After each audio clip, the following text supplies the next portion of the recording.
تسکین، قلب کا قرار، روح کی ٹھنڈک، ایمان کی تازگی،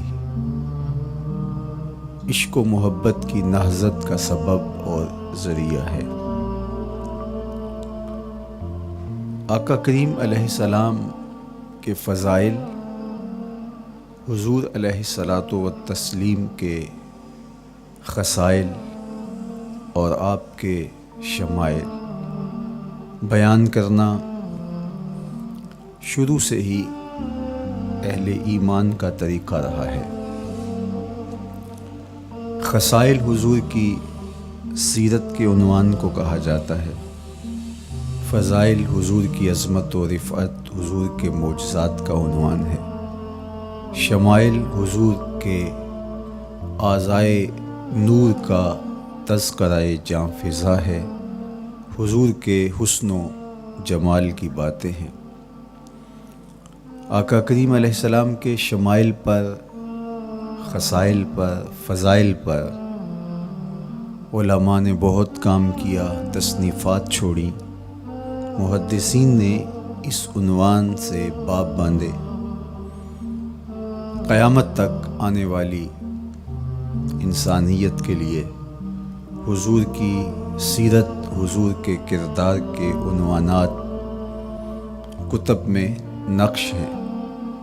حضور کی فضل و عظمت کے حوالے، حضور کے معجزات کا بیان، حضور کی رفعت کی کہانیاں اور آقا کریم کو اللہ کی طرف سے عطا کردہ مراتب جلیلہ کا بیان، یہ بھی محبوب موضوع رہا اہل علم کا، اہل محبت کا۔ لیکن حضور علیہ السلام کے شمائل، حضور کی صورت کا بیان، حضور کے حلیہ نور کی باتیں، یہ بھی ترک نہیں ہوئی۔ عمومی طور پہ ہم شخصیات کے کردار کے حوالے سے، ان کی عادات کے حوالے سے، ان کے خصائل کے حوالے سے، ان کی تعلیمات کے حوالے سے پڑھتے ہیں۔ ان کے شمائل کے حوالے سے اتنی زیادہ تفصیلات نہیں ہوتی، لیکن کائنات میں ذات رسالت مآب صلی اللہ علیہ وآلہ وسلم وہ ذات ستودہ صفات ہے جن کے شمائل کو اس تفصیل سے بیان کیا گیا کہ یہ بھی صحابہ نے بیان کیا کہ حضور کے سر انور اور مبارک داڑھی میں سفید بال کتنے تھے۔ آپ کو کسی کا اتنا محفوظ حلیہ نہیں ملے گا۔ حضور علیہ السلام کی زلفوں کے خم کیسے تھے، حضور کی رنگت سے لے کر کے حضور کے اعضائے بدنیہ کے توازن، حسن اور جمال کی کہانیاں آپ کتب احادیث میں، شمائل کی کتابوں میں بکھری ہوئی نظر آئیں گی۔ اور کیوں نہ ہو، جس کے حسن کے قصیدے میرے رب نے بھی بیان کیے ہیں۔ کبھی حضور کے چہرہ نور کا ذکر کرتے ہوئے والضحیٰ واللیل اذا سجا، کبھی حضور علیہ السلام کی مبارک زلفوں کا تذکرہ کرتے ہوئے حامیم، کبھی آقا کریم علیہ الصلاۃ والسلام کے مبارک ہاتھوں کا، کبھی دیگر اعضائے بدنیہ کا ذکر قرآن نے کیا۔ حضور کے سینہ اقدس کی کہانی قرآن نے بیان کی۔ حضور علیہ الصلاۃ والسلام کی مازاغ آنکھوں کا تذکرہ قرآن نے کیا، تو پھر یہ محبوب اور مرغوب موضوع کیوں نہ ہوتا۔ اور آقا کریم کو اللہ نے وہ جمال دیا تھا، وہ حسن عطا کیا تھا، وہ خوبصورتی دی تھی جو حضور کا ہی حصہ ہے۔ ویسے اللہ کا ہر پیغمبر، ہر نبی، ہر رسول خوبصورت ہوا۔ کوئی نبی ایسا نہیں ہے جو خوبصورت نہ ہوا ہو، یہ اللہ کا انتخاب ہے۔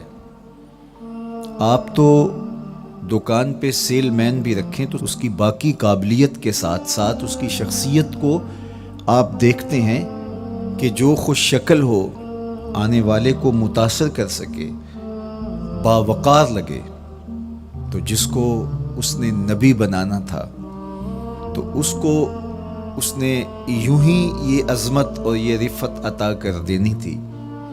تو اللہ کا ہر نبی حسین، ہر نبی جمیل، لیکن جو جمال، جو خوبصورتی، جو حسن، جو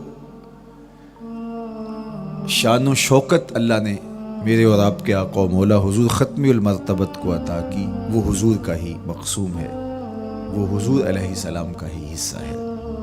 سر انور سے لے کر پائے نور تک حضور کا ہر عضو بدن خوبصورتی کا مرقع اور جمال کا معیار ہے۔ خوبصورتی کیا ہوتی ہے؟ حسن محمد کو دیکھ لو، کوئی عیب، کوئی نقص حضور کے پاکیزہ وجود میں نہیں رکھا گیا۔ خلقت مبرأ من کل عیب، حضور کے سامنے حضرت حسان بن ثابت نے یہ پڑھا اور آقا کریم نے اس پر خوشی کا اظہار کیا اور اللہ کی بارگاہ میں دعا کی، اللہم ایدہ بروح القدس، جبریل امین سے اللہ اس کی مدد فرما۔ تو انہوں نے یہ بات کہی کہ آپ کو ہر عیب سے مبرہ رکھا گیا ہے، آپ کا پیکر نور، آپ کا وجود مسعود حسن و جمال کا ایسا مرقع بنایا گیا کہ جس میں کوئی نقص نہیں رکھا گیا۔ صوری حسن بھی عطا کیا گیا، مانوی حسن بھی عطا کیا گیا۔ حضور کے اعضاء کا جو ظاہری حسن تھا وہ بھی اپنی مثال آپ تھا، اور جو باطنی جمال اور باطنی حسن اور باطنی کمال عطا کیا گیا تھا وہ بھی اپنی مثال آپ ہے۔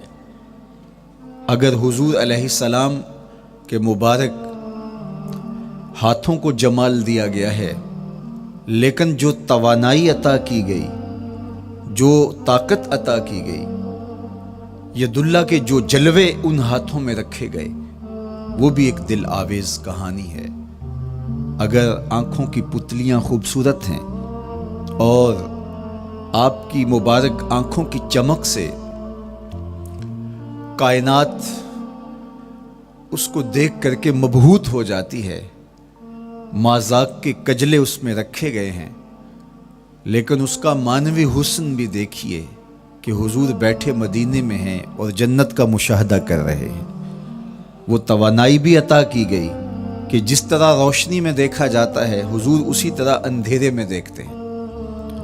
فرمایا صحابہ صفیں سیدھی رکھا کرو، مت سمجھو کہ میں صرف آگے دیکھتا ہوں، میں آگے بھی دیکھتا ہوں، میں پیچھے بھی دیکھتا ہوں، میں تمہارے رکوع بھی دیکھتا ہوں اور دلوں میں پیدا ہونے والے خشوع بھی دیکھتا ہوں۔ اقبال بولے، اے فروغت صبح آثار و دہور، چشم تو بی نندائے ما فی الصدور۔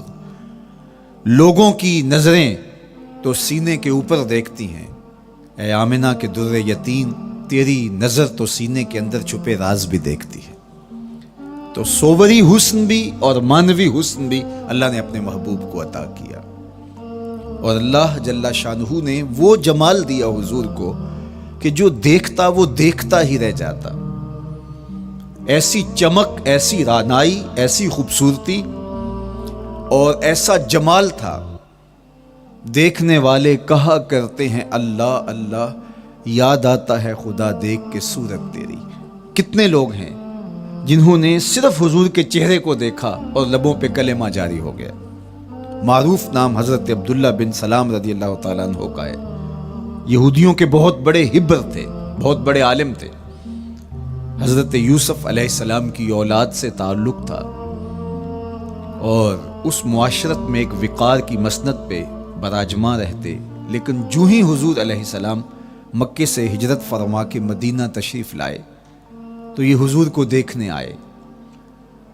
با فضل الصدقہ اٹھا کر دیکھیے کہ ایک مناظرہ ترتیب دیا انہوں نے کہ ان سے یہ بات کروں گا، یہ سوال کروں گا، یہ اعتراض اٹھاؤں گا، لیکن جب حضور کی مجلس میں پہنچے اور آقا کریم علیہ السلام کے رخ زیبا کو دیکھا تو سارے سوال بھول گئے۔ رومی بولے اے لقائے تو جواب ہر سوال، حل شود ہر مشکلت بے کی لوکال۔ تیری ملاقات ہی تو سارے سوالوں کا جواب ہے، تیرا ایک بار دیکھ لینا ہی تو سارے مسئلے حل کر دیتا ہے۔ تو سوالات کا ایک ڈھیر اٹھائے لائے تھے، ایک گٹھڑی باندھ کے لائے تھے سر پہ رکھ کے، لیکن جو ہی حضور کو دیکھا تو وہ جو گٹھڑی باندھ کے لائے تھے اس کی گرہیں ڈھیلی ہونے لگی، پھر سوال تتلیوں کی طرح اڑنے لگے، اور حضور کو دیکھا تو کوئی سوال ہی باقی نہ رہا۔ اب آقا کریم نے فرمایا عبداللہ ابن سلام آؤ کدھر آئے ہو؟ یہ تو مناظرہ کرنے آئے تھے، سودا لینے کے لیے بازار گئے ہم، ہاتھ اس کے بکے جس کے خریدار گئے۔ لیکن جب آقا کریم نے پوچھا کہ آؤ کدھر آئے ہو تو انہوں نے کہا حضور میں آپ کا غلام بننے آیا ہوں، تیری تک کے ادامہ میں مرید ہو گئے، حضور کے ہاتھ پہ بیعت اسلام کر لی۔ اب جن لوگوں نے عبداللہ ابن سلام کو تیار کر کے بھیجا تھا وہ امید میں تھے کہ تھوڑی دیر کے بعد ہم سنیں گے کہ انہوں نے سخت سوال کیے اور مسلمانوں کے نبی ان کا جواب نہیں دے پائے، لیکن جب ان کے کانوں تک یہ خبر پہنچی کہ عبداللہ بن سلام نے تو کوئی سوال ہی نہیں کیا بلکہ وہ محبوب کی نگاہوں کا شکار ہو گئے اور انہوں نے دیکھتے ہی حضور پر تن من سب کچھ نچھاور کر دیا اور لبوں پہ کلمہ جاری ہو گیا، تو وہ صبر نہ کر سکے اور عبداللہ ابن سلام کے پاس پہنچے اور جا کے کہا کہ تو نے یہودیت کی ناک خاک آلود کر دی، تم نے کوئی سوال کیا ہوتا، انہوں نے جواب دیا ہوتا اور پھر تم نے مان لیا ہوتا تو ہم سمجھ جاتے کہ ایک عالم تھا، علمی پیاس بجھ گئی، مطمئن ہو گیا، لیکن یہ عجیب کہانی ہے، سنا ہے تم نے کوئی سوال بھی نہیں اٹھایا، انہوں نے جواب بھی نہیں دیا، بس تم نے ان کو دیکھا اور دیکھتے ہی تمہارے لبوں پہ کلمہ جاری ہو گیا، تو یہ کیا کہانی ہوئی؟ تو عبداللہ ابن سلام نے جو جواب دیا وہ آب زر کے ساتھ لکھنے کے قابل ہے۔ انہوں نے کہا کہ یہ بات میری سمجھ میں بھی نہیں آئی، جب میں اس آقا و مولا کی چوکھٹ پہ پہنچا اور میں ان سے سوال کرنے کے لیے لفظوں کو ابھی ترتیب ہی نہیں دیا تھا کہ میری نظر ان کے جمال جہاں آرا پہ پڑ گئی۔ اب عبداللہ بن سلام کے لفظ سنیے، فرماتے ہیں فلما تبینت وجہہ عرفت ان وجہہ لیس بوجہ کذاب، جب میں نے ان کے جمال جہاں آرا کو دیکھا، چہرہ نور کو دیکھا، رخ زیبا کی زیارت کی، تو میں نے پہچان لیا یہ چہرہ کسی جھوٹے کا ہو ہی نہیں سکتا ہے۔ دیکھنے والے کہا کرتے ہیں اللہ اللہ، یاد آتا ہے خدا دیکھ کے صورت تیری، اللہ نے صورت ہی ایسی بنائی، جمال ہی ایسا دیا، خوبصورتی ہی ایسی دی کہ جو حضور کو دیکھتے وہ دیکھتے ہی رہ جاتے۔ تو کتنے لوگ تھے کہ جنہوں نے محض حضور کو دیکھا پھر اس کے بعد لب کھلے تو کلمہ ہی جاری ہوا۔ وہ خوبصورتی اور وہ جمال اللہ نے اپنے محبوب کو عطا کیا۔ آقا کریم علیہ الصلوۃ والسلام کا ایک ایک عضو بدن خوبصورتی کا مرقع تھا، بلکہ خوبصورتی کا معیار تھا۔ حسن کیا ہوتا ہے، حسن کا معیار کیا ہوتا ہے، جمال کسے کہتے ہیں، خوبصورتی کی تعریف کیا ہے، اعضائے محمد صلی اللہ علیہ وآلہ وسلم کا توازن دیکھ لو تمہیں پتہ چلے گا کہ حسن کسے کہتے ہیں۔ حضور علیہ السلام کو اللہ تعالیٰ جل شانہ نے جو حسن بخشا، جو جمال دیا، جو خوبصورتی دی، وہ حضور کے مبارک قدموں سے اس کا انداز کیجئے کہ جس کے قدم اتنے سونے ہیں اس کا چہرہ کتنا سونا ہوگا۔ حضرت عبداللہ بن بریدہ رضی اللہ تعالی عنہ حضور کے مبارک قدموں کا ذکر کرتے ہوئے وصف جمال محمد کی کہانی چھیڑتے ہیں اور فرماتے ہیں کان رسول اللہ صلی اللہ علیہ وآلہ وسلم احسن البشر قدما، کہتے ہیں کہ کائنات میں جتنے سونے قدم میرے حضور کے تھے کسی کے تھے ہی نہیں۔ جو جمال اللہ نے حضور کے مبارک قدموں کو دیا تھا، اللہ اکبر، وہ کسی اور کا مقسوم نہیں تھا۔ خوبصورت قدم۔ اور حضرت انس رضی اللہ تعالیٰ عنہ، حضرت ابو ہریرہ رضی اللہ تعالیٰ عنہ، اور حضور کے وصاف ہیں حضرت ہند بن ابی حالہ رضی اللہ تعالیٰ عنہ، یہ حضور کا حلیہ بیان کرتے ہیں۔ حضرت امام حسن بن علی رضی اللہ تعالیٰ عنہ نے حضرت ہند بن ابی حالہ کو ایک دن کہا کہ مجھے اپنے آقا و مولا کا حلیہ بتاؤ، تو انہوں نے حضور کا حلیہ بیان کیا۔ یہ حضور کے وصاف ہیں جو کہ انہوں نے حضور علیہ السلام کو بہت قریب سے دیکھا اور آقا کریم علیہ السلام کی زیارت سے مالا مال ہوئے۔ ویسے حضرت امام حسن نے بھی تو حضور کو دیکھا تھا، اور بھی اصحاب نے حضور کو دیکھا تھا۔ یہاں یہ بات دلچسپی سے خالی نہیں ہے کہ صحابی ہی تب بنتا ہے جب وہ حضور کو بنظر ایمان دیکھے، لیکن صحابہ ایک دوسرے سے پوچھتے تھے کہ بتاؤ حضور کیسے تھے؟ میاں تم نے نہیں دیکھا؟ تو وہ کہتے تھے دیکھ کر بھی نہیں دیکھا۔ صرف چند لوگ ہیں جو حضور کا حلیہ بیان کرتے ہیں۔ اس کی کیا وجہ؟ تو علماء نے لکھا کہ حضور کے چہرے پہ جلووں کی تابش ایسی تھی، اور حضور کا جمال ایسا تھا، اور اس کی چمک ایسی تھی کہ کسی میں ہمت ہی نہیں تھی کہ وہ جی بھر کے دیکھ سکے۔ تو بعد میں ایک دوسرے سے پوچھتے تھے بتاؤ تم نے دیکھا تو حضور کیسے تھے؟ اگر ان لوگوں کی تعداد میں آپ کو بتاؤں تو 3 درجن سے زیادہ نہیں ہوگی جو حضور علیہ السلام کے وصاف ہیں، حضور کے حلیہ نگار ہیں، جو آقا کریم علیہ السلام کی صورت کا نقشہ بیان کرتے ہیں۔ دیکھا 1,24,000 اصحاب نے ہے، لیکن جو وصف بیان کرتے ہیں، شمائل رسول کو بیان کرتے ہیں، ان کی تعداد 3 درجن سے زیادہ نہیں ہے۔ اور یہ بھی وہ لوگ ہیں جنہوں نے حضور کو بچپن میں دیکھا، جنہوں نے حضور کو سوئے ہوئے دیکھا، حضور کو بہت قریب سے دیکھا۔ حضور علیہ السلام کے پاس ان کا آنا جانا بہت زیادہ تھا، اس طرح انہوں نے حضور علیہ السلام کو دیکھا۔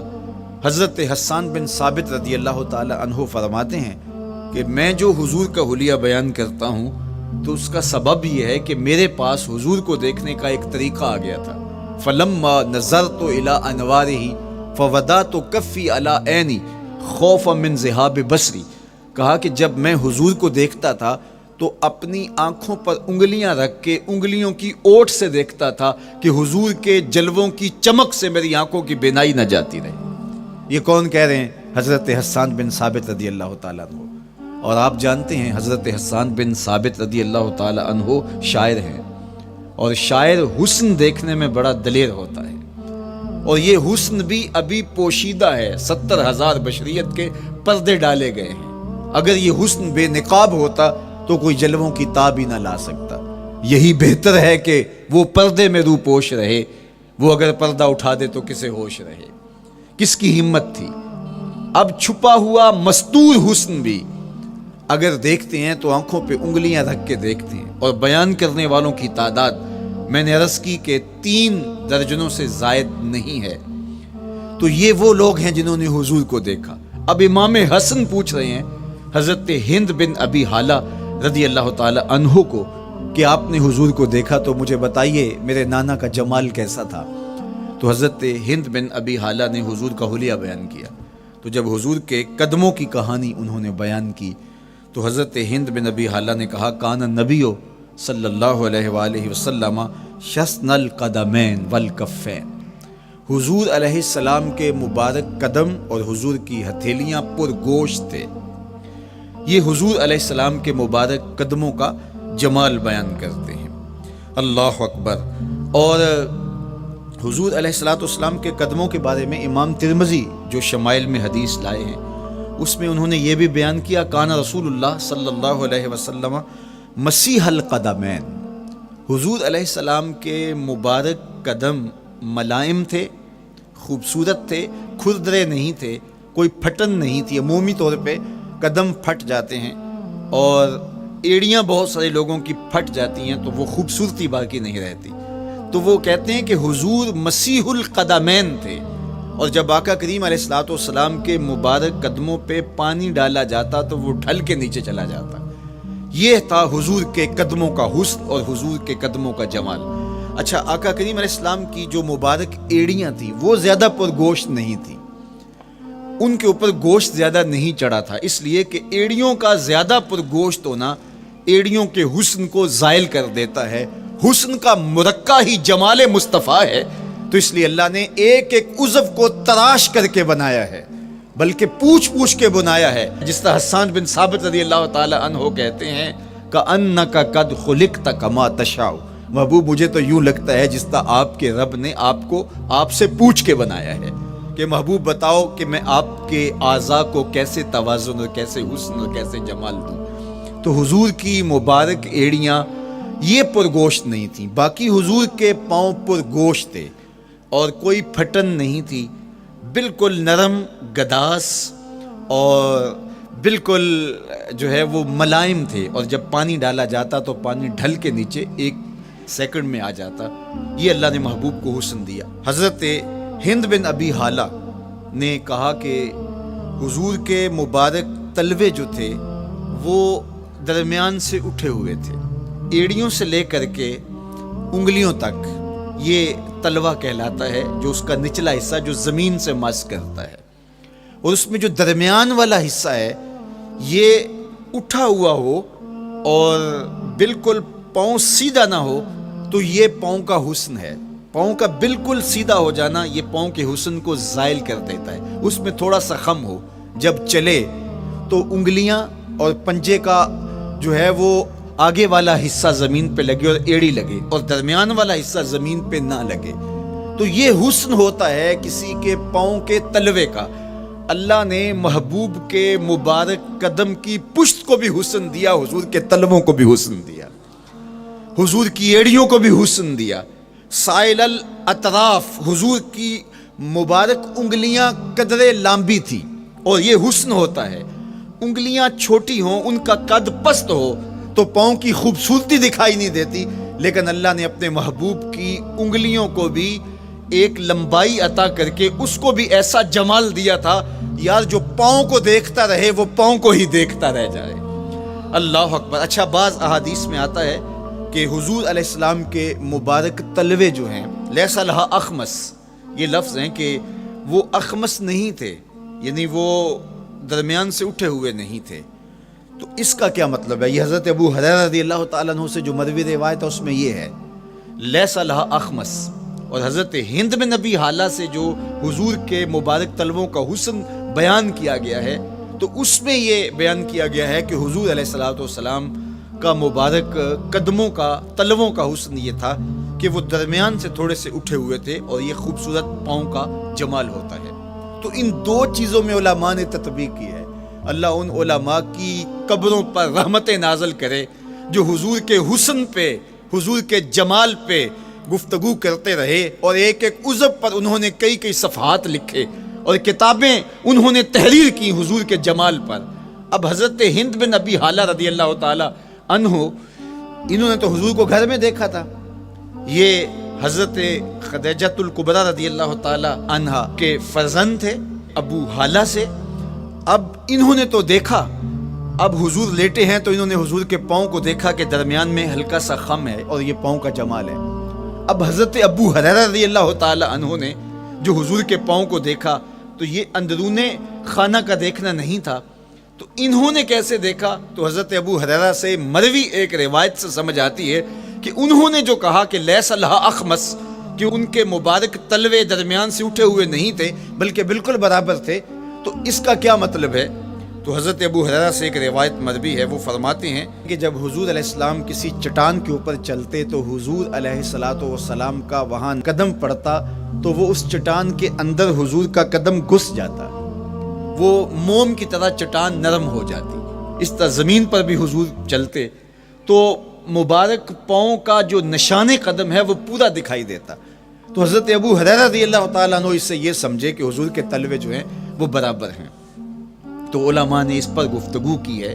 ایک تو حضور جب چلتے تھے تو آقا کریم پورے زور سے قدم زمین پہ رکھتے تھے، اور اس وقار سے چلتے تھے کہ جس طرح حضور اونچائی سے نیچے کی طرف اتر رہے ہوں، تو جب پاؤں کو جما کر کے زور سے رکھا جائے تو پھر جو ہے وہ نشان نیچے پڑتا ہے.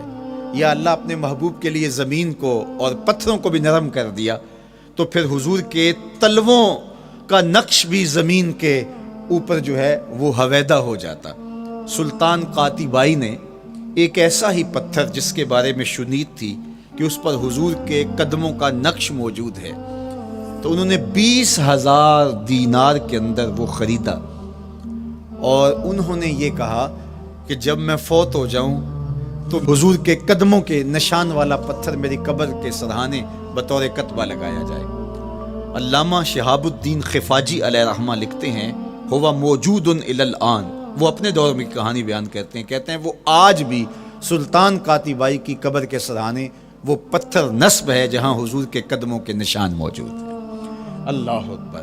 تو آقا کریم علیہ الصلوۃ والسلام کے مبارک تلوے، حضور علیہ السلام کی کم گوشت تراشی ہوئی ایڑیاں اور مسیح القدمین، حضور علیہ السلام کے ملائم نرم گداز پاؤں، ان کا حسن اور ان کا جمال، اور آقا کریم علیہ السلام کے قدموں کی انگلیاں جو قدرے لمبی تھی اور ان میں جو درمیان والی انگلی تھی وہ زیادہ لمبی تھی.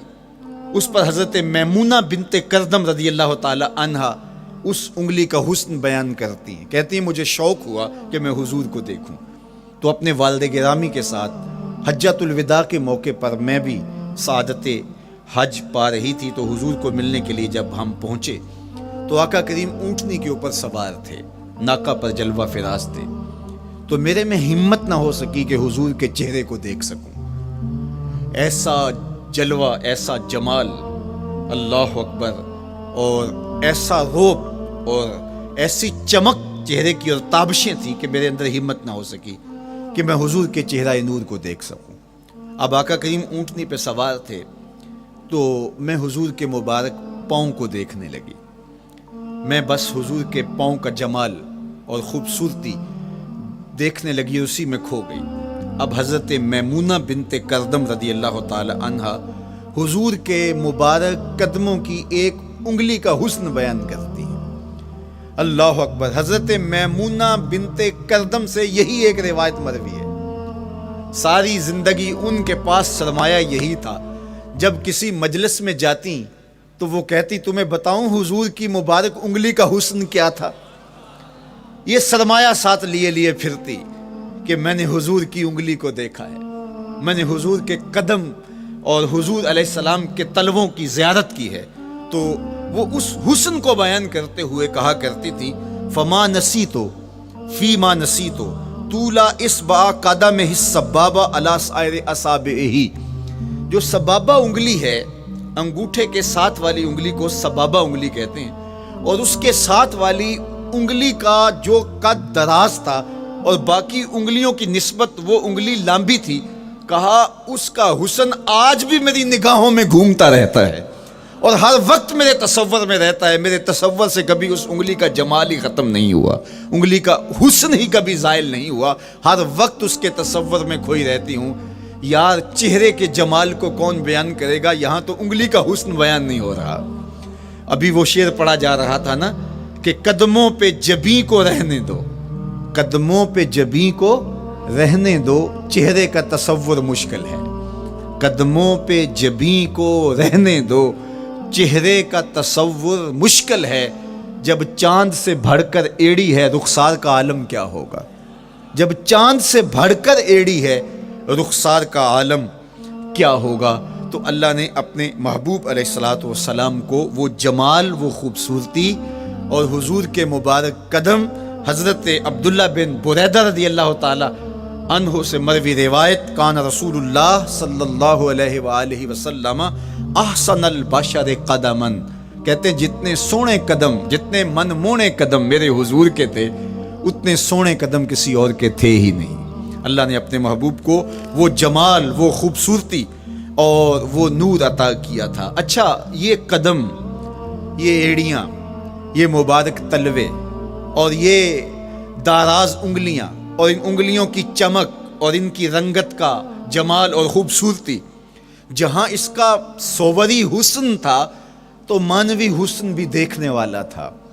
یہ قدم اٹھ جائیں اللہ اکبر تو تقدیر کے فیصلے ہوتے دکھائی دیتے ہیں.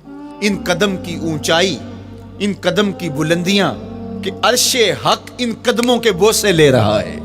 اور میرے امام بولے زہے عزت و اے طلائے محمد، زہے عزت و اے طلائے محمد کہ ہے عرش حق زیر پائے محمد. قدموں کا حسن وہ بھی دیکھنے والا اور قدموں کی بلندی اور اونچائی اور اس کی شان و شوکت وہ بھی دیکھنے والی. اللہ اکبر. آقا کریم علیہ السلام حضرت ابو بکر صدیق کے ساتھ، حضرت عمر فاروق کے ساتھ اور حضرت عثمان غنی کے ساتھ احد پہاڑ پر تشریف لے گئے. یہ حدیث آپ نے بارہا علماء سے سنی ہے. احد کی چھاتی پہ جب حضور کے قدم آئے اللہ اکبر تو وہ خوشی سے جھوم اٹھا. مقدر جاگ گئے، بخت بیدار ہو گئے. ان کے قدم جو کہ اس شاک کی آنکھوں کی ٹھنڈک ہے، جب چھاتی پہ آ جائیں تو کون عاشق نہیں جھوم جائے گا. یہ تو حضور کے قدموں کے حسن کو بیان کیا جا رہا ہے. آپ کی روح رقص کر رہی ہے اور آپ کا دل جو ہے وہ ایک عجیب سرور اور کیف کی وادی میں اور ایک جو ہے وہ خوشیوں کے جو ہے وہ عالم میں نہال ہوتا چلا جا رہا ہے. لیکن یہ قدم جب چھاتی پہ آیا تو پھر احد ظاہر تو پتھر ہے احد، لیکن حضور سے پتھر بھی پیار کرتے ہیں. فرمایا احد جبل یحبنا ونحبہ. احد ہم سے پیار کرتا ہے، پہاڑ ہے، پتھر ہے، لیکن ہم سے پیار کرتا ہے، ہم اس سے پیار کرتے ہیں. اس کائنات میں صرف سرکش انسانوں اور جنوں کے علاوہ کائنات کی ہر شے حضور سے پیار کرتی ہے، حضور سے محبت کرتی ہے. آؤ میں تمہیں پیار کی ایک اور کہانی سناؤں. مسجد نبوی ہے، آقا کریم تشریف فرما ہیں، منبر پہ جلوہ فراز ہوئے. ابھی واز کا آغاز ہی کرنا چاہ رہے تھے کہ ایک جانب سے رونے کی آواز آنے لگی. صحابہ کہتے ہیں رونے والا اس درد سے روتا ہے کہ لگتا تھا کلیجہ پھٹ جائے گا. کناقۃ الخلوج، جس طرح اونٹنی کا بچہ بچھڑ جائے اور وہ اس کے غم میں، اس کی جدائی میں درد سے روکتی ہے، چیختی ہے، چلاتی ہے. رونے والے کا انداز درد ایسا ہی تھا اور لگتا تھا کہ جس طرح اس کا کلیجہ پھٹ جائے گا. صحابہ دائیں بائیں دیکھتے ہیں لیکن رونے والا دکھائی بھی نہیں دیتا. اور ماحول کے اندر اس طرح درد پھیل رہا ہے کہ سینوں میں دل لرز رہے ہیں اور عجیب کیفیت طاری ہو گئی. حضور ابھی بیٹھے ہیں، خطبے کا آغاز بھی نہیں ہوا اور رونے والا کیف و درد میں روتا چلا جا رہا ہے. فنزل النبی صلی اللہ علیہ وسلم عن المنبر. حضور منبر سے نیچے تشریف لائے. صحابہ کی آنکھیں محو حیرت ہیں، استجاب کا عالم ہے. یہ کون رو رہا ہے اور اتنے درد سے رو رہا ہے اور دکھائی بھی نہیں دے رہا. آقا کریم منبر سے نیچے جلوہ فراز ہوئے، ایک سمت بڑھے. کھجور کا خشک تنا پڑا تھا. آج پہلا دن تھا کہ منبر حضور علیہ السلام کے لیے بچھایا گیا، ورنہ یہ خشک تنا دیوار کے ساتھ جو ہے وہ رکھا گیا تھا اور حضور اس کے ساتھ ٹیک لگا کر کے واز کیا کرتے تھے. جب منبر بن گیا تو اس کو اٹھا کر کے اب اس کی ضرورت نہیں رہی، ایک کونے میں ڈال دیا گیا. اب جو ہی حضور منبر پہ تشریف فرما ہوئے تو اس خشک تنے کا کلیجہ لرز اٹھا اور وہ ایسے روتا تھا جس طرح اونٹنی کا بچہ بچھڑ جائے اور وہ روتی ہے، اس طرح وہ خشک تنا رو رہا تھا. اس تنے ہنانا در ہجر رسول زار می نالت جو ارباب عقول. جس طرح عقل والے، جس طرح جو ہے وہ فہم و ادراک رکھنے والے لوگ روتے ہیں درد سے، وہ رو رہا تھا. آقا کریم علیہ السلام اس کے پاس گئے اور اس کو اپنی آغوش میں سمیٹ لیا. بچھڑا ہوا بچہ جب اپنی ماں کو ملے تو اس کی ہچکیاں بن جاتی ہیں، اس کی گھگی بن جاتی ہے، تو یہی کیفیت اس کی ہو گئی. اور آقا کریم اپنا دستے رحمت اس کے اوپر پھیرتے چلے جاتے ہیں. بتدریج اس کی سسکیاں، اس کے رونے کی آواز کم ہوتی چلی جا رہی ہے. آہستہ آہستہ وہ خاموش ہو گیا. حضور پھر دوبارہ تشریف لائے اور منبر پہ خطبہ دینے سے قبل صحابہ کی آنکھوں میں استجاب کا عالم دیکھا، حیرت کی فراوانی دیکھی. فرمایا کہ تم جو سوال کرنا چاہ رہے ہو، جو تمہاری آنکھوں میں پوشیدہ سوال ہے، میں اس کو اچھی طرح جانتا ہوں. لو لم افعل ھکذا لحن الی یوم القیامہ. اگر میں منبر سے اتر کے اپنے عاشق زار کو یوں تسلی نہ دیتا، یہ قیامت تک یوں ہی روتا ہی رہتا. حضرت محمد بن سیرین رضی اللہ تعالیٰ عنہ کہا کرتے تھے کہ حضور کی محبت میں ایک خشک تنا بھی زار و زار روئے تو جس کے سینے کے اندر محبت بھرا دل ہے تو وہ حضور کے عشق میں آنسو کیوں نہیں بہائے گا؟ حضور کی یاد میں اس کی آنکھیں آنسو کا خراج کیوں نہیں دیں گی؟ تو وہ خشک تنا حضور کی محبت میں رو رہا ہے. اب ہے یہ پتھر، لیکن میرے حضور فرماتے ہیں کہ یہ پہاڑ مجھ سے پیار کرتا ہے اور میں اس سے پیار کرتا ہوں. اب حضور اپنے اس محب کے گھر تشریف لے گئے اور اس کی چھاتی پہ قدم رکھا تو وہ خوشی سے جھوم اٹھا. فضاربا برجلہ ہی، اپنا مبارک پاؤں زور سے مارا. فقال اثبت احد فانما علیک نبی و صدیق و شہیدان. فرمایا احد ٹھہر جا، تیرے اوپر اللہ کا ایک نبی ہے، ایک صدیق اور 2 شہید ہیں. تو حضور کی مبارک ایڑی کے لگنے کی دیر تھی، حضور کے قدم کی ضرب کی دیر تھی کہ اس کا زلزلہ تھم گیا. میرے امام بولے ایک ٹھوکر سے احد کا زلزلہ جاتا رہا، ایک ٹھوکر سے احد کا زلزلہ جاتا رہا. رکھتی ہیں کتنا وقار اللہ اکبر ایڑیاں. زلزلہ آ گیا اس کے اوپر، وہ جھومنے لگا، لیکن حضور نے اپنا مبارک قدم مارا اور وہ ٹھہر گیا. اللہ اکبر. تو یہ پہاڑ آج بھی اس شاخ جب شہر مدینہ میں حاضر ہوتے ہیں تو وہ احد پہ تو ضرور جاتے ہیں، حضرت امیر حمزہ کے مزار پہ حاضری دینے کے لیے اور اس جبل احد کو دیکھنے کے لیے. اور یقین جانیے گا جبل احد کو جب ہم دیکھتے ہیں تو عجیب کیفیات میں ڈوب جاتے ہیں. میں تو وہاں دوستوں کو کہا کرتا ہوں کہ آج پورا مدینہ بدل گیا ہے. یعنی اس کی وہ صورت، وہ کچے مکان، وہ گھروندے، وہ گھر، وہ کوچہ و بازار، وہ کچی سڑکیں، وہ ماحول آج وہ آپ کو نظر نہیں آ رہا. جہاں کچے مکان تھے جن کے اوپر چھت کھجور کے پتوں کی پڑی تھی، وہاں عالی نصب پلازے آپ کو نظر آتے ہیں. فلک بوس آپ کو ہوٹل نظر آتے ہیں. وہ کچی سڑکیں آج آپ کو وہاں دکھائی نہیں دیتی، وہاں تارکول کی بچھی ہوئی سڑکیں دکھائی دیتی ہیں. خوبصورت پتھر لگے ہوئے آپ کو نظر آتے ہیں. وہ ممیاتی ہوئی بکریاں، وہ جگالی کرتے ہوئے اونٹ آج آپ کو وہاں دکھائی نہیں دیتے، وہ ماحول آپ کو نظر نہیں آتا. تو پرانا مدینہ اگر ڈھونڈنے نکلیں بھی تو ظاہر ہے اگرچہ ان پختہ اور خوبصورت عمارتوں کے اندر بھی عکس جمال محمد کا پڑ رہا ہے، لیکن وہ پرانا دور اگر آپ تلاش کرنا چاہیں تو وہ آپ کو وہ چیزیں نہیں ملتی. لیکن جب آپ احد پہ جاتے ہیں تو میں دوستوں کو کہتا ہوں اس احد کو جی بھر کے دیکھ لو، اس پہ ڈائریکٹ میرے حضور کی نظریں پڑی ہوئی ہیں. یہ بدلا نہیں، یہ 14 صدیوں سے جیسا تھا آج بھی ایسا ہے. اس پہ میرے حضور کی نظریں ڈائریکٹ پڑی ہوئی ہیں اور آقا کریم علیہ الصلوۃ والسلام نے اس کو یوں دیکھا ہے. تو یہ احد حضور سے محبت کرنے والا ہے، حضور سے پیار کرنے والا ہے، اور اس پیار کی وجہ سے یہ پتھر قیامت کے دن جنت میں جائے گا، یہ پہاڑ جنت میں جائے گا. یار اگر ایک پہاڑ حضور سے پیار کر لے تو وہ مکین جنت بن جاتا ہے، اور اگر حضور کا غلام ایک عاشق حضور سے محبت کرے تو اللہ اس کو کتنے درجے عطا فرمائے گا. تو آقا کریم نے زور سے قدم مارا اور فرمایا احد ٹھہر جا، تیرے اوپر اللہ کا ایک نبی ہے، ایک صدیق ہے اور 2 شہید ہیں. اللہ اکبر. تو یہ حضور علیہ الصلوۃ والسلام کے مبارک قدم کی شان ہے، یہ حضور کے مبارک قدم کا جمال ہے اور اس کی خوبصورتی ہے. غزوہ ذات الرقاع کے اندر حضرت جابر کا اونٹ چلتے چلتے تھک گیا، سفر لمبا تھا اور اونٹ کمزور تھا، تو چلتے چلتے اس کو تھکن ہو گئی. اب وہ قافلے سے پیچھے رہتا چلا جاتا ہے. تو اس نے حضور کی خدمت میں عرض کی یا رسول اللہ یہ اونٹ تھک گیا ہے اور میں قافلے کے ساتھ چل نہیں پا رہا. تو آقا کریم علیہ الصلوۃ والسلام نے اپنے مبارک قدم سے اس اونٹ کو ٹھوکر لگائی. فنشط حتی کان ما یملک زمامہ. حضرت جابر کہتے ہیں اس کی لگام سنبھالی نہیں جاتی تھی، اتنا تیز چلتا تھا. یار جس کے قدموں کی ٹھوکر سے یہ توانائی آ جائے اس کے ہاتھوں کی توانائی کا عالم کیا ہوگا. تو اللہ نے صرف حضور کے مبارک قدموں کو صوری حسن ہی نہیں دیا تھا، مانوی جمال اور توانائی بھی عطا فرمائی تھی. حضور علیہ السلام کے چچا جناب ابو طالب کہتے ہیں کہ میں حضور علیہ السلام کے ساتھ تھا تو راستے میں ذی المجار کی منڈی آئی اور وہاں حالات ایسے تھے کہ پینے کے لیے پانی دستیاب نہیں تھا. تو میں نے کہا کہ عطشت ولیسا عندی ماء، مجھے تو سخت پیاس لگی ہے اور پانی بھی پاس نہیں ہے۔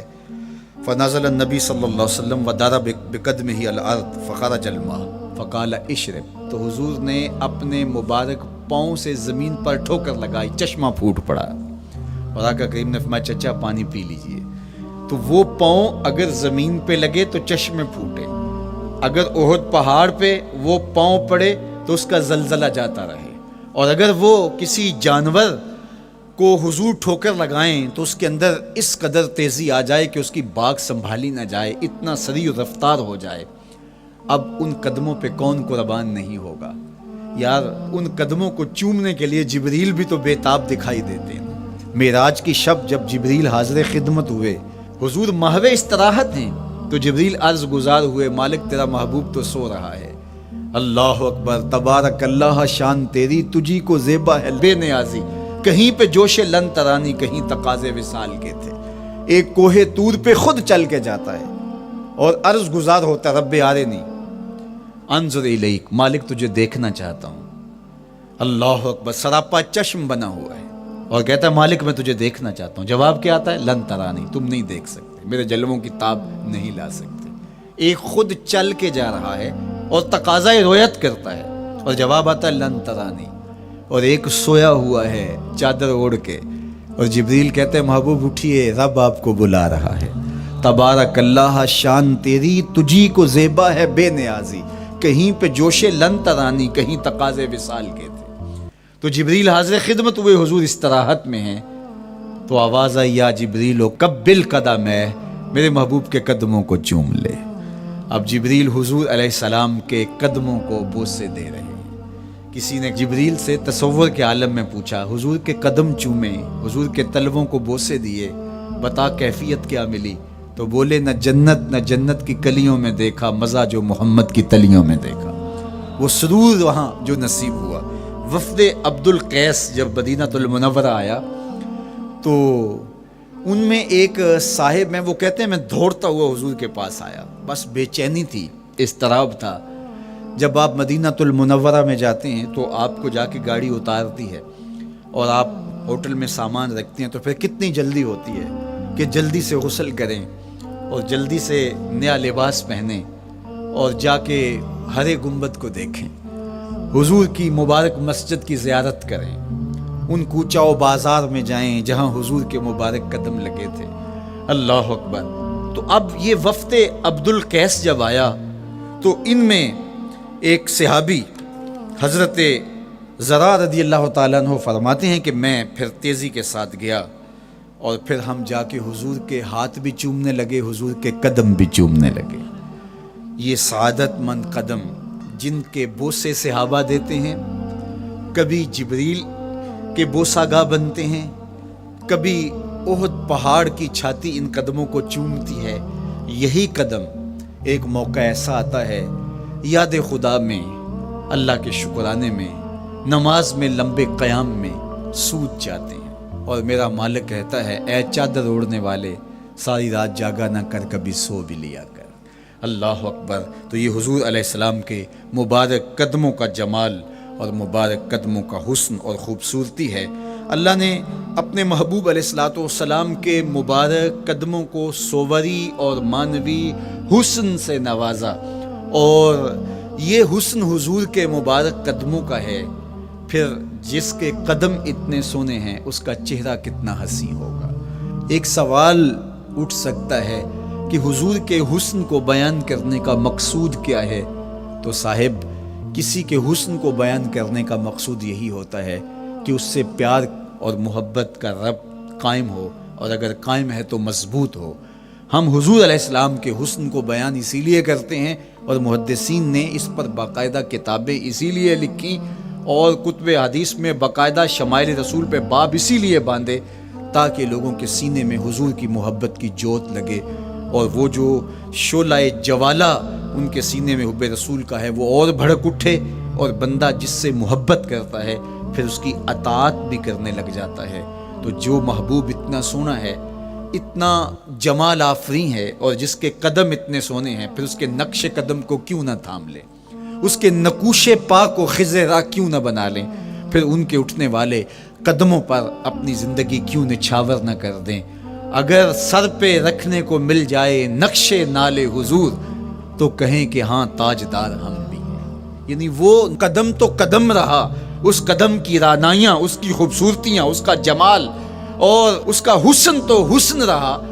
جہاں وہ مبارک قدم لگا، جہاں وہ نقش لگا، اگر وہ نقش بھی سر پہ رکھنے کو مل جائے تو کہا کہ اگر سر پہ رکھنے کو مل جائے نقش نال حضور، حضور علیہ السلام کا قدم تو جزو بدن رسول ہے۔ حضور علیہ السلام کے مبارک قدموں میں وہ جو نالین تھی، اس نالین کا بھی نقش وہ اگر سر پہ رکھنے کو مل جائے تو ہم زمانے کے تاجدار کہلائیں گے، اور جن کے سر پہ حضور کا قدم آ جائے ان کا مرتبہ کیا ہوگا۔ تو یہاں اس نقش کو بھی دیکھیے، حضور کے مبارک قدموں میں جو نالین آیا اس کو نالین شریف کہتے ہیں۔ اس نال کو نال شریف یا ان نالین کو نالین شریف کہا جاتا ہے، اس لیے کہ وہ حضور کے مبارک جسم سے جڑ گئے، حضور سے ان کا ربط پیدا ہو گیا، وہ جزو بدن رسول نہیں ہیں، تو اس کا یہ مرتبہ ہے۔ تو پھر حضور علیہ السلام کی شان اور حضور کی عظمت کیا ہوگی، اللہ اکبر۔ بلکہ حضور علیہ السلام کے نالین جہاں رکھے جائیں، وہ کسی نے کہا نا کہ ذرے اس خاک کے تابندہ ستارے ہوں گے، ذرے اس خاک کے تابندہ ستارے ہوں گے جس جگہ آپ نے نالین اتارے ہوں گے۔ وہ جگہ جہاں حضور کے قدم نہیں، حضور کے قدموں سے مس ہوئے نالین رکھے جائیں، وہاں جو ذرے اس نالین کے تلووں کو چومتے ہیں وہ بھی آسمان کے ستاروں سے اس شاخ کو حسین دکھائی دیتے ہیں، وہ بھی زیادہ چمکدار دکھائی دیتے ہیں، اور اس شاخ کی آنکھوں کا سرما اور ان کے دل کا قرار اور روح کی ٹھنڈک قرار پاتے ہیں۔ تو یہ ہے حضور علیہ السلام کی نسبت کا احترام اور حضور کی محبت کا اثر جو اس شاخ کے سینے میں محسوس کیا جاتا ہے۔ اللہ مجھے آپ کو اپنی خاص پناہیں، امان اور حفاظتوں کا حساب بخشے۔ کار ما آخر شدو آخر ز ما کار نشد، مشت خاک ما غبار کوچائے یار